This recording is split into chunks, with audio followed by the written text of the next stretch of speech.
বাংলাদেশের ক্রিকেটকে একীভূত করতে প্রথমবারের মতন ক্রিকেট কনফারেন্সের আয়োজন করেছে বাংলাদেশ ক্রিকেট বোর্ড। রোববার রাতে এক ভিডিও বার্তায় বিষয়টি জানায় বিসিবি সভাপতি আমিনুল ইসলাম বুলবুল। মূলত দেশের ক্রিকেটকে এক ছাদের নিচে নিয়ে আসতেই আগামী 9 ও 10 নভেম্বর অনুষ্ঠিত হবে এই কনফারেন্স।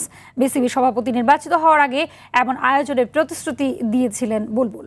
ভিডিও বার্তায় তিনি জানান, দেশ জুড়ে ছড়িয়ে থাকা প্রতিটি স্টেক হোল্ডারদের নিয়ে দেশের ক্রিকেটকে এগিয়ে নিতে চায় বোর্ড।